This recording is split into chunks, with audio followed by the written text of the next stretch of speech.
My truck came from Linden, Washington. I actually drove it through Linden on the way back just to, I don't know, get the feel and be like, hey, truck, like, do you remember these roads? This is where you're from. This is your history.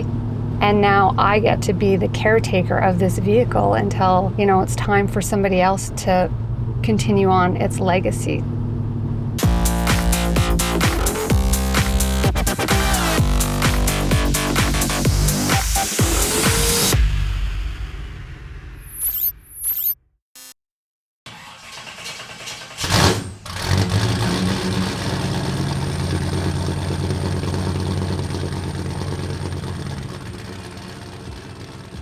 I would say during COVID was kind of when I started shopping for trucks. I had a bad purchase with a 72 C10 that I had actually purchased in Alberta from an auction house.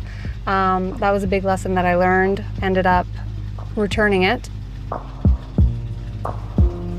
I was just on the hunt and I lucked out, and a friend introduced me to a local builder, and he was building this truck, and I knew the minute I saw this truck that she was the one. Kind of like, you know, when you find your husband or wife and you know that they're the one, that's how I felt about my truck when I saw it.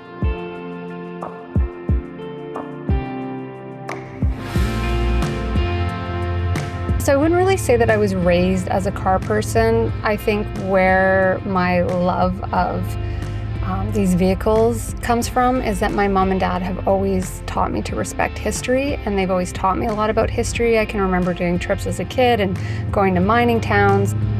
They've also, you know, the 50s and 60s vibe, that era has been a real huge part of my upbringing. And we also had a friend of the family who lived just down the street who did upholstery and also some body work on cars. So I can always remember as a kid going down the street and hanging out in his shop and thinking, oh wow, this is cool. It's cool to see kind of a car come to life as he worked on it.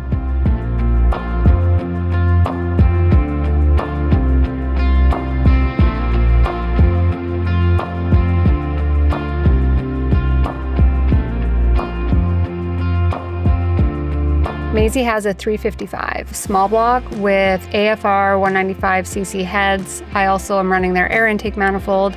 I've recently retrofitted it to a roller cam, and just recently also just dropped a 700 R4 in it, and she's got 373 gears, and I also have posi. So I really like the welds because the welds on the back kind of go in the shape of a Z. So when I got the truck, I was like, oh, I've got to do something that's got a Z in the name. So that's kind of how she got her name. There's not a lot of names that have Zs in them. So I can say from the moment picking it up from the builder that I worked on the truck with and driving it home, I was happy that it was my truck, but it still didn't feel like she was wholeheartedly mine.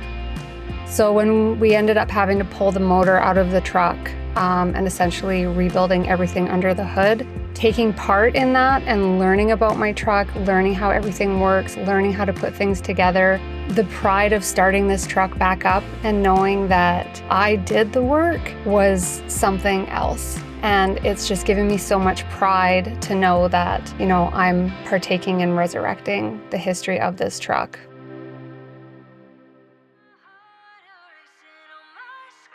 I just feel like anytime I've had a bad day or a bad week, I can get behind the wheel of this truck and all of that just goes away. It's just me with the hum of the engine. I like to crank my tunes and just sing along and just enjoy the drive. It's not something you get in a daily. You just are not having that same feeling, right? It's just you connected with the vehicle, the road, and your thoughts. And I've done some of my best thinking behind the wheel of this truck.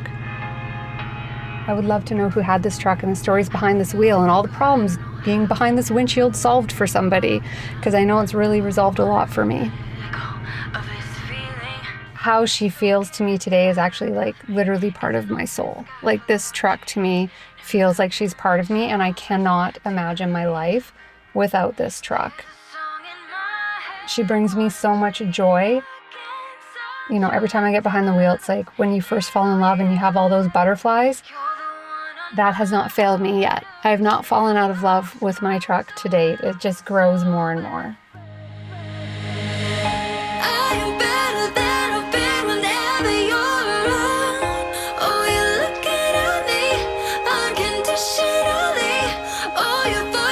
to me.